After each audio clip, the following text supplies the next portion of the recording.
ایک مرتبہ ہمارے پیارے نبی صلی اللہ علیہ وسلم صحابہ کرام کو سنت سکھا رہے تھے کہ پانی ہمیشہ دیکھ کر پینا چاہیے اور 3 سانسوں میں پیو۔ اتفاق سے ایک یہودی بھی چھپ کر رسول صلی اللہ علیہ وسلم کی یہ باتیں سن رہا تھا۔ ہمارے پیارے نبی صلی اللہ علیہ وسلم پر ہماری جانیں، ہمارا مال، سب کچھ قربان۔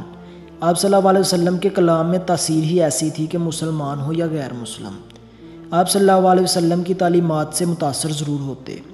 رات کو سوتے سوتے اس یہودی کو جو ہمارے پیارے نبی صلی اللہ علیہ وسلم کی باتیں سن رہا تھا پیاس لگی، بہت زور کی پیاس محسوس ہوئی۔ جب اس یہودی کو پیاس لگی تو وہ اپنی بیوی سے بولا کہ مجھے اچھی طرح دیکھ کر پانی پلاؤ۔ بیوی بولی، آپ کیسی باتیں کر رہے ہیں؟ چراغ بجھا چکی ہوں، رات کا وقت ہے، کیا دیکھ کے پانی پلاؤں؟ ایسے ہی پی لیجئے، پانی تو صاف ستھرا ہوتا ہے گھر کا ہمارے۔ یہودی کو بڑا غصہ آیا، بیوی سے بولا کہ چراغ جلاؤ اور روشنی میں مجھے پانی دیکھ کر پلاؤ۔ بیوی سمجھی کہ شوہر پاگل ہو گیا ہے۔ آخر یہودی خود اٹھا اور چراغ روشن کیا۔ چراغ کی روشنی میں اس کی بیوی نے دیکھا کہ اندھیرے میں وہ جو پانی اپنے شوہر کے پینے کے لیے لائی تھی، اس میں ایک سیاہ بچھو تیر رہا ہے۔ یہودی بھی دیکھ کر حیران رہ گیا، اس پانی میں سیاہ بچھو تیر رہا تھا۔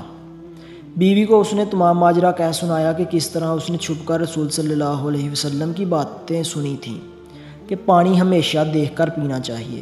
صبح کو وہ یہودی ہمارے پیارے نبی صلی اللہ علیہ وسلم کی خدمت میں حاضر ہوا اور رات کا واقعہ آپ صلی اللہ علیہ وسلم کو سنا دیا۔ آپ صلی اللہ علیہ وسلم نے تبسم فرمایا۔ یہودی بولا، اے اللہ کے رسول، جس مذہب کے احتیاط انسان کی جان بچا لے تو وہ مذہب خود پورے انسان کو دوزخ کی آگ سے کیوں کر نہ بچائے گا؟ اتنا کہا اور وہ یہودی کلمہ پڑھ کر مسلمان ہو گیا۔ اللہ اکبر۔ دوستو، ہمارے نبی پاک صلی اللہ علیہ وسلم کی شان تو دیکھو۔